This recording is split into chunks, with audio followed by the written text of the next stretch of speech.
इस साल के आगाज से फेडरल रिजर्व ने आलमी मंडी की तवक्कुआत से बढ़कर पॉलिसियां सख्त की हैं और होशरुबा तौर पर शरह सूद में इजाफा किया है।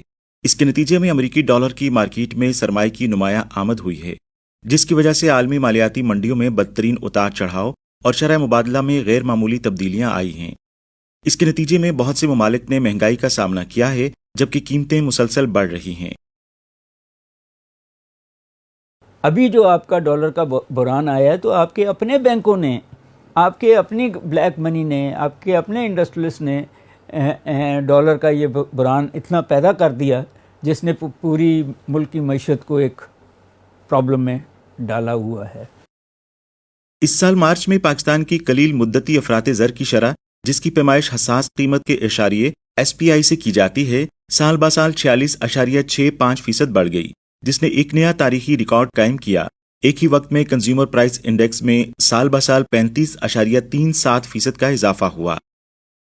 हमारी फूड इन्फ्लेशन यानी कि आप समझिए 47% पर है। हमारी दूसरी इन्फ्लेशन जो है वो ऑन दी एवरेज पहले जो माह का डेटा आया है 7-8 माह का, वो तकरीबन 27% पे है और ईयर ऑन ईयर पिछले माह 35% पे बढ़ी। ये तशवीशनाक इसलिए है कि ये हिट करता है लो इनकम अर्नर्स को। जब आपकी कॉस्ट ऑफ डूइंग बिजनेस ज़्यादा हो जाएगा तो आप अपनी इंडस्ट्री को नहीं चला सकते। अगर आपकी इन्फ्लेशन 34 से 40% के पास चली जाए और आपका इंटरेस्ट रेट जो कायबार रेट है वो 21% हो जाए और आपके मुल्क की करेंसी डिवैल्यू होती जाए, तो हम शायद उस तरह से अपनी इंडस्ट्री को नहीं चला सकेंगे और उसका इफ़ेक्ट ये होगा कि आपकी इंडस्ट्री बंद होगी, बेरोज़गारी होगी। तो हमें बहुत सीरियसली इक़दाम करने होंगे और this is the need of the hour. कीमतों में नुमाया इजाफे ने सप्लाई चेन को मुतासर किया है। पाकिस्तान की सनत को सप्लाई चेन में रुकावटों और दरामदात मुतासर होने की वजह से नुकसान पहुंचा है, जिसमें बड़ी तादाद में ऑटो मैन्युफैक्चरर्स में कमी आ रही है। टेक्सटाइल इंडस्ट्री, जो कि सनती शोबे का एक सतून है, की बरामदात में भी नुमाया कमी देखी जा रही है। रवां माली साल के पहले 9 महीनों में टेक्सटाइल और मलबूसात की बरामदात में सालाना बुनियादों पर 12.42% की कमी वाक़ई हुई है। बिजली और तेल की कीमतें बढ़ाई हुई हैं, शरह सूद बढ़ाया हुआ है, ज़मीन की कीमतें बढ़ा दी हैं। ये सारा उससे मिलके और फिर सप्लाई चेन डिस्टर्ब्ड है। आपको सिंगल डिजिट पे लाना पड़ेगा, 8-9% पे लाएंगे तो इन फॉरेन इन्वेस्टर को भी और लोकल इन्वेस्टर को भी इंसेंटिव बनेगा ना, कि जब तक आप इंडस्ट्रियलाइजेशन नहीं करेंगे, जब तक आप अपनी पैदावारी सलाहियत एग्रीकल्चर में नहीं बढ़ाएंगे, ना आप अपने लोगों को फीड कर सकते हैं और ना ही एक्सपोर्ट कर सकते हैं। हमें अपनी एक्सपोर्ट टू GDP रेशियो को ठीक करने के लिए इन्वेस्टमेंट टू GDP रेशियो जो 15% पर है, चाइना में वो 30 से 35% पे है। तो एग्रीकल्चर की जो पैदावारी सलाहियत है वो बढ़ाएंगे तो 8 से 10 अरब डॉलर का तो इम्पोर्ट बिल ही कट हो जाएगा आपका। 5 बरआज़मों में फैले ब्राज़ील, मलेशिया, घाना, रूस, फ्रांस और ऑस्ट्रेलिया पहले ही बैनुल-अक़वामी तजारती तस्वीर में करेंसी के मुतबादल की तलाश में आलमी मईशत पर अमरीकी डॉलर के उतार चढ़ाव के असरात को कम करने की कोशिशों में हैं। क्या पाकिस्तान भी ऐसा कर सकता है? जी देखें, बिल्कुल ऑप्शंस हैं। हम बार्टर ट्रेड की तरफ जा सकते हैं, हम किसी और करेंसी में कर सकते हैं, लेकिन एक पॉइंट समझने वाला है, हमारे पास पैसे कहाँ से आएंगे, हमारे पास फॉरेन रिजर्व्स कहाँ से आएंगे, हमारे पास अगर हम कुछ एक्सपोर्ट करेंगे तो हमारे मुल्क के अंदर कोई और करेंसी आएगी ना। तो बात तो ये कि हमारी तो एक्सपोर्ट्स कम होती जा रही हैं, इंपोर्ट्स बढ़ती जा रही हैं, ज़र मुबादला तो हम बाहर भेजते जा रहे हैं। दर हकीकत पाकिस्तान के चीन के साथ भी ऐसे ही मुआहदे हैं। पीपल्स बैंक ऑफ चाइना और स्टेट बैंक ऑफ पाकिस्तान ने 2011 में दो तरफा करेंसी के तबादले के मुआहदे पर दस्तखत किए थे। 2018 में स्टेट बैंक ऑफ पाकिस्तान ने चीनी युआन को पाक चीन तजारत में सेटलमेंट करेंसी के तौर पर इस्तेमाल करने की मंजूरी दी। स्टेट बैंक ऑफ पाकिस्तान और पीपल्स बैंक ऑफ चाइना ने 2022 में पाकिस्तान में RMB क्लियरिंग का सिस्टम कायम करने के लिए एक ताउन की यादाश्त पर दस्तखत किए थे।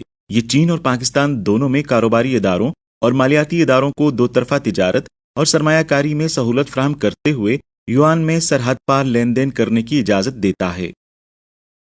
हालिया बरसों में चीन और पाकिस्तान के दरमियान तिजारती हजम में मुसलसल इजाफा हुआ है और हमारा इक्तसादी ताउन तेज़ी से बढ़ा है, जबकि RMB की इंटरनेशनलाइजेशन मुसलसल बढ़ी है और सरहद पार RMB के कारोबार में तेज़ी से तरक्की हुई है। چین کی جانب سے RMB میں بین الاقوامی تجارت کا مقصد لین دین کی لاگت کو کم کرنا، شرح مبادلہ کے خطرات کو کم کرنا اور RMB میں مالیاتی لین دین کی تعداد کو بڑھا کر اس کے عالمی استعمال کو تیز کرنے میں مدد کرنا ہے، خاص طور پر اس کے بڑے تجارتی شراکت داروں جیسا کہ پاکستان وغیرہ کے ساتھ، جو کہ چین کا سدا بہار اسٹریٹجک پارٹنر ہے۔ اعداد و شمار کے مطابق عالمی زر مبادلہ کے کل ذخائر تقریباً $12 ٹریلین ہیں، جس میں امریکی ڈالر کا 58.36% حصہ ہے۔ یہ اعداد و شمار کئی دہائیوں میں اپنی کم ترین سطح پر ہے اور یہ اپنے عروج سے 27% کم ہے۔ عالمی معاشی نظام بتدریج بدل رہا ہے۔ میں نے ہمیشہ کہا ہے کہ پاکستان نے اپنی پیداواری صلاحیت بڑھانے کی بجائے کھو دی ہے۔ اس سے میرا مطلب یہ ہے کہ پاکستان کی ایگریکلچر جو ہے، اس کی پروڈکٹیوٹی، اس کی پیداواری صلاحیت جو ہے، وہ کاٹن میں فار ایگزامپل ہم 2 ٹنز پر ہیکٹر کاٹن اگاتے ہیں، چائنا 9 ٹنز پر ہیکٹر کاٹن اگاتا ہے۔ سو آپ اس سے اسیوم کر سکتے ہیں اس نے اپنی پیداواری صلاحیت مینوفیکچرنگ میں بڑھائی۔ مینوفیکچرنگ میں کیسے بڑھائی؟ ہیوی انڈسٹریز سیٹ اپ کی۔ پاکستان نے کیا کیا؟ پاکستان نے اپنا GDP کا جو مینوفیکچرنگ تھا وہ کہیں 16 سے 20% تھا، آج 12.4% رہ گیا۔ یہ ہے کہ اپنی معیشت کو اتنا کر لیں کہ اگلوں کو آپ کے پیسے چاہیے اور اپنے لوگوں کو اتنی سکلز دے دیں اور وہ انٹرپرینوریل سکلز ہوں، اور پھر ان کو اجازت دیں کہ جی جتنا زیادہ پروڈکٹیو ہو جائیں اور جتنا زیادہ دنیا کو بیچ لیں تو آپ برابر آ جائیں گے دنیا کے اس بیلنس آف پیمنٹ کے لحاظ سے۔ ہم نے بہت پرائیویٹائز کرنے کی کوشش کی۔ آپ کی SOEs لاس میکنگ ہے، یا تو ان کو چلائیے چائنا کی طرح کہ پبلک سیکٹر میں ہی چلانا ہے، پھر ایکسپرٹیز لا کے چلائیے، پر میرا نہیں خیال کہ یہ پاکستان میں ممکن ہے۔ PIA، ریل لنکس، ان کو پرائیویٹائز کیجئے اور ایڈوانٹیج اٹھائیے کمرشل اورینٹڈ ایفیشنسی کا، تاکہ ہم کمپیٹیٹیو انڈسٹری کو چلا سکیں۔